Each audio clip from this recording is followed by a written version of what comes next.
कि एक्चुअली उस स्टूडेंट ने कॉलेज को मेल भी लिखी थी अपने ऑफ़र के बारे में, और कॉलेज ने कंफर्म कर दिया, चाहे उनकी कोई सिस्टम की मिस्टेक होगी, कुछ भी होगी, कोई एरर होगी, मगर उसके पास ईमेल आई हुई है कि हाँ आपकी एडमिशन कंफर्म्ड है। जिसकी आप कह रहे हैं कि एक बंदे के पास उसके पास एक ऑफर लेटर है जो which has been validated by the college, by Humber college, which is fine. So his case will be an open and shut case. He will be able to argue it out कि भाई I have not done anything, here is my proof. LMIs के fraud हो जाते हैं, you know. ये मेरे साथ पहले हुआ था कि there was somebody कंट्री में तो नोटिस ऑफ असेसमेंट भी फेक बन जाता है। बस आप देखें, you know, अगर नोटिस ऑफ असेसमेंट ये फेक बना रहे हैं तो इसके ऊपर और क्या हो सकता है कि अगर किसी को पता चल जाता है, ये कहा जा रहा है ना कि उन्होंने बताया नहीं, अगर वो पहले बता देते शायद उनका मतलब बच सकते थे वो। तो फॉर एग्जांपल एक स्टूडेंट आया, उसको थोड़ा ये लग रहा है कि कुछ गड़बड़ है, तो किसको बताए वो? मुझसे कई लोगों ने पूछा ये कि किसको बताएं हम। जो ये केस हैं, इनमें जो एजेंट है उसका कहीं नाम नहीं है, एप्लीकेशन तो स्टूडेंट के नाम पे है, तो लीगली एजेंट तो कोई है नहीं वहाँ। ਤੇ ਮੈਂ ਗੱਲ ਕੀਤੀ ਸੀ ਇੰਟਰਨੈਸ਼ਨਲ ਸਟੂਡੈਂਟ ਵੀਜ਼ਾ ਪ੍ਰੋਗਰਾਮ 'ਚ ਬਹੁਤ ਸਾਰੇ ਇਸ਼ੂਜ਼ ਨੇ, ਕਿੰਨੇ ਹੀ ਇਸ਼ੂਜ਼ ਅਸੀਂ ਪਿਛਲੇ ਟਾਈਮ 'ਚ ਉਹਨਾਂ ਬਾਰੇ ਗੱਲਬਾਤ ਕੀਤੀ ਹੈ। ਅਤੇ ਕੁਛ ਟਾਈਮ ਤੋਂ ਹੁਣ ਇੱਕ ਵੱਡੀ ਪ੍ਰੋਬਲਮ ਆਈ ਜਿਹੜਾ ਕਿ ਬਹੁਤ ਵੱਡਾ ਇੱਕ ਕਿਸਮ ਦਾ ਟਰਨਿੰਗ ਪੁਆਇੰਟ ਵੀ ਸਾਬਤ ਹੋ ਸਕਦਾ ਹੈ। ਕਾਫੀ ਵੱਡੀ ਗਿਣਤੀ 'ਚ ਫੇਕ ਲੈਟਰਸ ਦਾ ਸਕੈਮ ਸਾਹਮਣੇ ਆਇਆ, ਜਿਹਦੇ 'ਚ ਜਿਸ ਦੇ ਸੈਂਕੜਿਆਂ ਦੀ ਗਿਣਤੀ 'ਚ ਸਟੂਡੈਂਟ ਇਹਦੀ ਲਪੇਟ 'ਚ ਆਏ ਹੋਏ ਨੇ, ਅਤੇ ਉਹਨਾਂ ਬਾਰੇ ਇਹ ਵੀ ਕਿਹਾ ਜਾ ਰਿਹਾ ਕਿ ਸ਼ਾਇਦ ਉਹਨਾਂ ਨੂੰ ਡੈਪੂਟੇਸ਼ਨ ਦਾ ਸਾਹਮਣਾ ਕਰਨਾ ਪੈ ਸਕਦਾ। ਸੋ ਇਹ ਸਾਰੇ ਮਾਮਲੇ ਬਾਰੇ, ਇਹਦੇ 'ਚ ਕੌਣ ਦੋਸ਼ੀ ਹੈ, ਸਟੂਡੈਂਟਸ ਇਹਦੇ ਵਿਕਟਮ ਨੇ ਜਾਂ ਉਹਨਾਂ ਨੂੰ ਵੀ ਇਸ ਦਾ ਕਾਨੂੰਨ ਕਿਵੇਂ ਦੇਖਦਾ, ਜਾਂ ਉਹਨਾਂ ਅੱਗੇ ਕੀ ਆਪਸ਼ਨਸ ਹੋ ਸਕਦੀਆਂ, ਇਹਨਾਂ ਬਾਰੇ ਅੱਜ ਅਸੀਂ ਗੱਲਬਾਤ ਕਰਨੀ ਹੈ। ਅਤੇ ਅਸੀਂ ਬੇਨਤੀ ਕੀਤੀ ਹੈ, ਸਾਡੇ ਨਾਲ ਸਟੂਡੀਓ 'ਚ ਸੁਮਿਤ ਸੇਨ ਜੀ ਨੇ, ਜਿਹੜੇ ਕਿ ਇਮੀਗ੍ਰੇਸ਼ਨ ਲਾਇਰ ਨੇ ਅਤੇ ਕਾਨੂੰਨ ਦੇ ਪੱਖ ਤੋਂ, ਲਾਅ ਦੇ ਪੱਖ ਤੋਂ ਸਾਡੇ ਨਾਲ ਇਹਦੇ ਬਾਰੇ ਗੱਲ ਕਰਨਗੇ। ਸੁਮਿਤ जी बहुत बहुत शुक्रिया, आप थोड़ा आगे आ जाएं। Thank you very much Shameel ji. तो एक तो जो ये पूरा एपिसोड है, क्योंकि ये गवर्नमेंट रन प्रोग्राम है, कोई ये वो तो नहीं है, तो इसमें आप क्या समझते हैं कि जो गवर्नमेंट का रोल है वो क्या है, कहाँ तक वो उसको इसका जिम्मेदार समझना चाहिए, या ये पूरी तरह जो विक्टिम है उनको टारगेट किया जाए? सर, ये जो आपने बताई ना, ये आइदर हुई विक्टिम है या उन्होंने फेक लेटर्स का अरेंज किया है। ये बड़ा इम्पोर्टेंट सिचुएशन है। अगर एक या दो स्टूडेंट होते या तो 10 स्टूडेंट होते जिन्होंने फेक लेटर्स किए, तो हम मान सकते थे कि भाई उनका कोई रोल था इसमें। हमें जो रिपोर्ट्स आ रहे हैं वो 700 स्टूडेंट कह रहे हैं, कोई 1000 कह रहे हैं, और ऐसे और भी स्टूडेंट्स होंगे जिन्होंने अभी तक इमिग्रेशन की फ़ाइल नहीं की है, और वो इस इमिग्रेशन कंसल्टेंट जो कहते हैं अपने आप को, पर है एक्चुअली एजेंट, इंडिया में बैठे हुए हैं। इनका नाम है ब्रिजेश मिश्रा, इनके और एक साथी भी हैं, उनका नाम था गुरनाम सिंह। ये जो इशू है, the role of the government इसमें ये है कि भाई देखिए, जब आपने ये स्टूडेंट्स यहाँ पे 5 साल से करीब ये लोग यहाँ पे आए, 2 साल इन्होंने स्टडीज़ की, इनको पहले स्टूडेंट वीज़ा मिला from the embassy of Canada in new Delhi. उनको पहले वहाँ से उनकी जांच पीछ हुई, उसके बाद उनको स्टूडेंट वीज़ा मिला। वो यहाँ पे आए, जब वो एयरपोर्ट में लैंड करते हैं, यहाँ पे CBSA का जो ऑफिसर होता है वो भी उनको जांच करता है, डॉक्यूमेंटेशन देखता है, उनकी IELTS की स्कोर देखता है, इंटरव्यू करता है, तभी जाके यहाँ पे स्टूडेंट परमिट इशू की जाती है। अब हुआ क्या है कि जो हम लोगों ने अभी तक मीडिया में हम लोगों ने ये पढ़ा है, और ये ज़्यादातर इंडियन मीडिया में ही आ रहा है, इसमें ये कह रहे हैं कि जो इसमें एजेंट जिसने ये सारा फ्रॉड किया है, उसने इन स्टूडेंट को बताया कि भाई देखिए, जो आपका फ़ीस आपने हमें दिया है वो आप वापस ले लें, आप एक कोई और कॉलेज में ले लें, बिकॉज हम्बर कॉलेज में अभी जगह नहीं है। अब ये स्टूडेंट अनविटिंगली, इनको पता ही नहीं है भाई 700 स्टूडेंट है, 1000 स्टूडेंट है, शायद और भी स्टूडेंट हो सकते हैं, पता नहीं हमें, how many are there who are being affected. उनको लगा कि शायद नहीं है स्टूडेंट, एडमिशन का वो जगह नहीं है, तो इन्होंने कोई और कॉलेज में ले लिया है, तो इन्होंने चेंज कर दिया। Now students have the right to change a college, legally it's not a problem. Student permit में लिखा जाता है कि यू कैन चेंज इंस्टीट्यूशन, कोई स्पेसिफिक इंस्टीट्यूशन नहीं होती है। लाइक LMI वर्क परमिट में होता है कि भाई एम्प्लॉयर का नाम होता है, इसमें नहीं होता है। तो स्टूडेंट लोगों ने चेंज किया, 2 साल उन्होंने पढ़ाई की, फिर इन्होंने पोस्ट ग्रेजुएट वर्क परमिट की एप्लीकेशन की. Post graduate work permit was the third stage where the role of the government of Canada has come into place. और ये एडमिंटन में अप्रूव होती है, वहाँ से उनको स्टूडेंट परमिट, उनको वर्क परमिट मिला. So, Government of Canada has been involved in 3 levels. One at the embassy in Delhi, then at the airport, at the airport either in Vancouver or in Toronto, wherever all these students are entering the country. And third, when they finish their studies, they have been given a 2-year work permit. What was the government doing all this while? Haven't they ever found out that these offer letters were fake? Why were they not able to, track this 3 times over? One was the immigration officer in Delhi, the CBSA officer in the airport, and then another officer in Edmonton. Nobody has seen this. जब इनकी PR की file लग रहे हैं, तब जाके ये problem हो रहा है. अब ये इश्यू जो आती है कि भाई ये विक्टिम है या इन्होंने खुद किया है, ये सारे विक्टिम हैं. There is a clause in the Immigration and Refugee Protection Act which says misrepresentation. ये जो बात आ रही है ना, ये है मिसरिप्रेजेंटेशन की बात. अकॉर्डिंग टू आर्टिकल 41 कहते हैं कि if the person has directly और इनडायरेक्टली मिसरिप्रेजेंटेड और विदहेल्ड मटेरियल फैक्ट्स, तब कहते हैं. अब ये बच्चे, इनको पता ही नहीं है. ये जो अभी सामने आ रहे हैं, इन्होंने 5 साल निकाल दिया यहाँ पे. On an average they have spent $30,000 per year, fees, living. And they have earned this $30,000 when they were also working, and they have used that and contributed it to this nation, to Canada. And now you're telling them that you've done fraud. So I think there is a real strong case in which if these students come forward, and they should come forward. We want to use your media, Red FM. Thank you very much for having me on the air. We should have them come forward so that we can defend as many people, tell the government, tell the courts of this country that there has been a wide scale fraud. Another thing is that what is the role of the government? अभी हाल ही में मैंने एक report पढ़ा, I think it's in the Global Mail. उसमें कह रहे हैं कि there is an association called Colleges Ontario. Colleges Ontario is like an umbrella body of all these universities and colleges. They are now saying any foreign recruiter who's recruiting students for us, we will train them. This will happen over the next period of 1 year. My question is, there are people in Canada who are licensed. There are immigration lawyers like myself. There are numerous immigration consultants. I know a lot of them. They're my friends. I work with them. Why does not the government of Canada and the colleges exclusively work with people who are licensed in Canada? People who are here are duty bound to abide by the law. They will not do anything what has happened here. If these colleges still work with foreign recruiters, these recruiters can be trained, but they can do anything. And students जो बाहर हैं, उनको पता ही नहीं भाई क्या हो रहा है. उनको ये बताया जा रहा है कि आपको स्टूडेंट वीज़ा मिलेगा और आ जाएंगे. So I think there is a clear case that the government of Canada should absolutely not allow anybody who is not in Canada or who is not licensed in Canada to do anything to do with any immigration work, including student visas. Student visa is a part of the immigration work. So this is extremely important. This is the role of the government. Sumit ji, आप बोल रहे हैं कि government का जो role है, तो मेरे पास एक क्वेश्चन भी आया कि जो बैकग्राउंड चेक होता है, तो वर्क परमिट पे भी बैकग्राउंड चेक होता है. हाँ जी, एकदम होता है. तो उस वक्त क्यों नहीं ये चीज़ें सामने आई? बस यही है ना, this is the flaw. This is the flaw कि भाई क्यों नहीं 3 अलग अलग ऑफिसर ने 3 जगह में चेक किया है, तब क्यों नहीं सामने आई ये बात? अगर स्टूडेंट को पता पहले ही टाइम में बोल देते कि आपके ये ऑफर लेटर्स फ्रॉड हैं, फेक हैं, तो फिर वो बेचारे आते ही नहीं है. उनको इसमें ट्रैप किया गया है. दिस ब्रिजेश मिश्रा जो भी एजेंट था वहाँ पे, आई रेड अनदर रिपोर्ट कि his office has now been sealed in Jalandhar.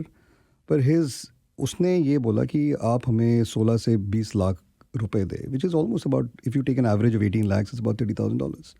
30,000 इसने डॉलर लिए इनसे, इसने फ़ीस के भी लिए. फिर ये बच्चे यहाँ पे आए, इनको बोला कि आप अपने पैसे वापस ले लो. चलो 15,000 उस टाइम फ़ीस थे, चलो 15-16,000 वो वापस दे दिए. उसने अपने पास 15 आधे पैसे रख लिए. he has got $15,000 times 100, 700, 1000 students, we don't know. This is money which he's... ये तो एक साइड होगी, चलो इसकी बात भी हम करते हैं। मगर यहाँ के हमारे लॉ के मुताबिक जो एप्लीकेंट है, अगर कोई फेक डॉक्यूमेंट उसकी एप्लीकेशन में है तो उसके लिए वो रिस्पॉन्सिबल है। तो इस चीज़ को कैसे आप मतलब समझते हैं कि यहाँ कैसे अप्लाई नहीं होगा ये? दिस इज़ द अंडरस्टैंड कि उसकी रिस्पॉन्सिबिलिटी है, पर there is case law, there is court के लाइक जजमेंट्स आए हैं कि भाई आपने इंटेंशनली किया है, आपने इसको विलफुली किया है, आपने इसको विथ ऑल योर इंटेंशन आपने किया है। ये बड़ा इंपॉर्टेंट है। वी हैव टू प्रूव, इसमें जो जज देखता है कि भाई have you done it intentionally, have you withheld or you misrepresented, or have you been done innocent, इसको बोलते हैं innocent misrepresentation। अगर innocent है तब ये आपके हित में जाएगा कि भाई the court can rule that this you should not be charged and you should not be removed from Canada। ये हो सकता है और किया है हम लोगों ने। I have done these matters। There was a client of mine who was given fraudulent work permit, job offers from some consultants in Brampton, unfortunately यहाँ पे थे, and she was asked to come into the court and we fought the case. We had 6 days of trial and I got subpoenas done from the court, from the IRB, in order to bring these consultants to the court. They had to appear.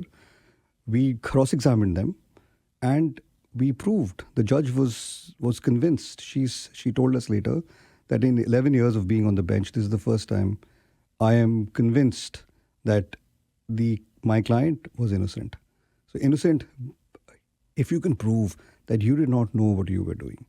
This is, and हमारे इस student वाला हमारा ये students का जो matter है, इसमें इतने लोग हैं, अगर 10 लोग भी हैं तो भी it becomes a lot. और उसमें एक केस ऐसा भी है जो हमने भी रिपोर्ट किया है कि एक्चुअली उस स्टूडेंट ने कॉलेज को मेल भी लिखी थी अपने ऑफर के बारे में, और कॉलेज ने कंफर्म कर दिया, चाहे उनकी कोई सिस्टम की मिस्टेक होगी, कुछ भी होगी, कोई एरर होगी, मगर उसके पास ईमेल आई हुई है कि हाँ आपकी एडमिशन कंफर्म्ड है। वो भी इनमें एक विक्टिम है। सो इसमें तो उसका तो केस और भी स्ट्रांग ही हो गया है, because he did his due diligence, उसने किया है, कॉलेज ने लिखा है, वापस लिखा है कि आपकी कॉलेज का आपका जो admission letter is genuine, so he is fine. He came to Canada. He has every right to change the college. तो क्या उसका केस बाकी पूरे ग्रुप के केस को अफेक्ट कर सकता है? उसकी आर्गुमेंट जो है, क्योंकि वो एक ही ग्रुप बनता है ना, वो एक ग्रुप एक टाइप में बनता है, पर इसका केस थोड़ा ज़्यादा स्ट्रॉन्गर है because he is got a proof है कि मैंने तो कॉलेज को मैंने लिखा था एंड उनसे मेरे पास ईमेल आई है कि मेरा जो ये ऑफर लेटर फेक नहीं था। What is the issue right now with the government of Canada, with CBSA? The issue is basically that you have come to Canada on a fraudulent admission letter. And because you misrepresented any time in your life, you should be in front of a judge for an inadmissibility hearing, which means if you lose the case, you can be removed out of Canada. It can be appealed. इसके बाद भी appeal हो सकती है. So the first step, so उसका जो इसकी आप कह रहे हैं कि एक बंदे के पास उसके पास एक ऑफर लेटर है जो which has been validated by the college, by Humber College, which is fine. So his case will be an open and shut case. He will be able to argue it out कि भाई I have not done anything, here is my proof. What will he can always prove it. But the rest of the people, I have seen your reports, you've been covering it very well and we thank you for it, कि भाई वो 4 student ने बोला हमें तो कुछ पता ही नहीं है। एक्चुअली उनको नहीं पता है। I believe them. And why will I not believe 700 people or 1,000 people that they are in India? आप वो समझ के देखिए कि, और ये एक एजेंट शायद नहीं है, शायद और भी एजेंट हैं ऐसे, राजेश मिश्रा जैसे और भी हैं and it's so easy to copy and paste and do offer letter. It's so easy to do LMIs के fraud हो जाते हैं, ये मेरे साथ पहले हुआ था कि there was somebody who country में तो नोटिस ऑफ असेसमेंट भी फेक बन जाता है। बस आप देखें अगर नोटिस ऑफ असेसमेंट ये फेक बना रहे हैं तो इसके ऊपर और क्या हो सकता है। I mean, you are trying to play with the government of Canada, with CRA, which is the most powerful. तो बात ये है कि भाई ये स्टूडेंट्स आप कॉन्टेक्स्ट देखें, ये इंडिया में बैठे हुए हैं, इनका ड्रीम है कनाडा आना, इनके पेरेंट्स ने इतने पैसे लगाए हैं, लाइक ज़मीनें उन्होंने बेच दी शायद, या तो लोन ले रखे हैं.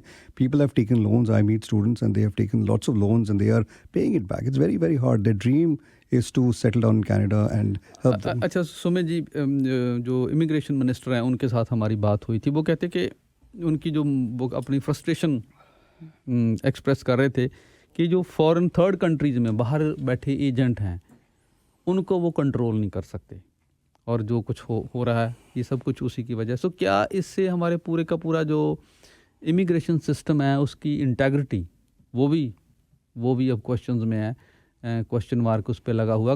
अगर उसकी आप इंटेग्रिटी मेंटेन नहीं रख सकते, अगर आप उसकी रिस्पॉन्सिबिलिटी नहीं ले सकते, आप क्यों रन कर रहे हैं ऐसा प्रोग्राम? एब्सोल्युटली, आप एकदम सही कह रहे हैं.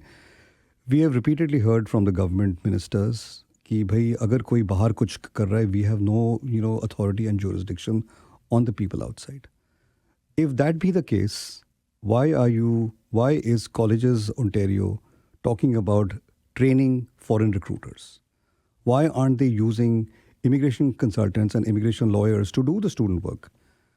There are numerous competent हमारे जो भी immigration consultant हमारे दोस्त हैं, lawyers हैं, वो सारे competent हैं. They have gone through a licensing process. They follow the law and they are doing everything right. So why don't you use them? Why are you using foreign recruiters who you can't control? एक तरफ आप ये कह रहे हो कि we can't control them. They are not in Canada, so we have no jurisdiction. On the other side, you're allowing institutions like Humber College, like Centennial, like an association like the Colleges Ontario to work with foreign recruiters who you have no control over.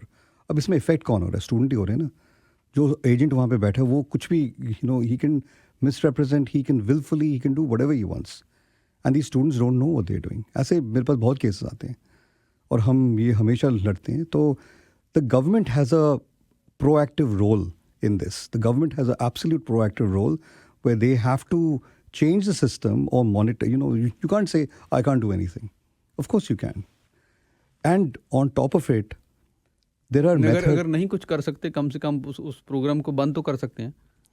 नहीं, देखिए, students constitute a big income to Canada and the Canadian colleges. Students are great immigrants, potential immigrants. उनको क्यों work permit दिया जाता है? उनको क्यों ये ट्रैक ओपन किया जा रहा है? Because Canada needs over 1 million people to work in this country every year. इतनी शॉर्टेज है. और हमारे जो स्टूडेंट्स आ रहे हैं, 4 लाख स्टूडेंट्स कहते हैं कि आ रहे हैं, और उसमें से करीब 1,40,000 जो स्टूडेंट्स हैं वो इंडिया से आ रहे हैं. So almost 35 to 37% of these students are from India. And Canada needs good young people to work. They will contribute in this economy. They have contributed by first paying fees for 2 years, international fees, then working for 3 years and hoping now to get their PR. And once they get the PR, they can work their whole life. They are young people. They're all in their 20s, maybe late 20s tak hote hain, but they have another 30-40 years of working in Canada. This is a big contribution to Canada. Sumit ji, एक ਹੁਣ question ये भी है, 2-3 important question है कि अगर किसी को पता चल जाता है, ये कहा जा रहा है ना कि उन्होंने बताया नहीं, अगर वो पहले बता देते शायद उनका मतलब बच सकते थे वो. तो फॉर एग्जांपल एक स्टूडेंट आया, उसको थोड़ा ये लग रहा है कि कुछ गड़बड़ है, तो किसको बताए वो? मुझसे कई लोगों ने पूछा ये कि किसको बताएं हम. करेक्ट. और ये जो लोग आपसे ये क्वेश्चन पूछ रहे हैं, इनमें से शायद वही हो या उनके कोई दोस्त वगैरह हो जिनको पता है कि हम भी इसी एजेंट से आए थे. ब्रिजेश जो मिश्रा था, उसी एजेंट से हम आए हैं, पर 1-2 साल बाद आए हैं. हमारी वर्क परमिट अभी चल रही है, शायद हमारा अभी तक PR की फाइल हुई नहीं है. सो अगर उनको because of this big high profile अभी ये हो गया ये केस, और ये और high profile I am sure होगा थैंक्स टू यू, इसमें क्या उनका जो रिस्पॉन्सिबिलिटी बनता है कि अगर आपको पता है कि भाई शायद हमारा भी ऐसे ही हुआ है, first and foremost they should contact the first college that they came into. अगर वो हम्बर में आए थे, they should write an email and check कि भाई मेरा कभी यहाँ पे एडमिशन हुआ था, नहीं हुआ था. अगर हम्बर कहती है कि भाई नहीं, आपका कोई एडमिशन था नहीं यहाँ पे, then of course we know this person is yet another student in this big whole scale large fraud. So then they should immediately, देखिए, अगर आपको पता चले कि कोई प्रॉब्लम है, it is best to inform immigration right away. There are methods to do it. There's a web form. You can write an email saying that I have been affected by the same problem, but I want to come forward and make my record clean. वो कर सकते हैं आप, कोई गलती नहीं है इसमें. इसी को कहते हैं इनोसेंट मिसरिप्रेजेंटेशन जो होती है ना, जो ये आर्ग्यूमेंट होती है। कोर्ट ने क्या बोला है, the federal court of Canada has said कि भाई अगर and I quote it, if the applicant has honestly and reasonably believed that they were not misrepresenting a material fact, they are innocent. इसके बहुत सारे कोर्ट केसेस भी हैं। जो cases हम जीत जाते हैं वो रिपोर्ट नहीं होते हैं, वो फेडरल कोर्ट तक जाते नहीं है, इमिग्रेशन रेफ्यूजी बोर्ड में ही वो हो जाता है ख़त्म, राइट, वहीं पे अप्रूव हो जाती है। पर जो स्टूडेंट इसमें उनको लगता है कि अफेक्टेड हैं, या तो उनको पता है कि हम इसी एजेंट से आए थे, हमें नहीं पता, तो but they should come forward and they should inform immigration. They should not be scared. If they are scared now, they will be in trouble later because immigration will eventually find out जो हो रहा है, और ये audit होगी। और बलजीत बाबा जी, एक और इम्पॉर्टेंट पॉइंट है ये, जो ये केस हैं, इनमें जो एजेंट है उसका कहीं नाम नहीं है, एप्लीकेशन तो स्टूडेंट के नाम पे है, तो लीगली एजेंट तो कोई है नहीं वहाँ। कैसे लॉ इसको कैसे देखेगा? इसको यहाँ पे कहते हैं, this is called a ghost consultant. वो भूत जैसा है कि मैंने सारा काम तो आपके लिए कर दिया, फिर मैंने अपना नाम ही नहीं डाला, राइट। यही हो रहा है बाहर से, तो यही हो रहा है बिकॉज ये स्टूडेंट्स को पता नहीं है। बात वहीं पे आ रही है। ये स्टूडेंट को कहते हैं कि भाई आपकी एडमिशन है, आपकी इमिग्रेशन फॉर्म्स हैं, आपका ये हो रहा है। इवन इफ एजेंट का नाम होता, मैं आपको ये बताता हूँ कि अगर यहाँ पे कोई कंसल्टेंट का नाम भी होता and the person, the applicant has made a mistake and they will still make the applicant responsible. Okay. ये कंसल्टेंट को अलग से वो उनके ऊपर वो कार्रवाई हो सकती है, वो अलग बात है।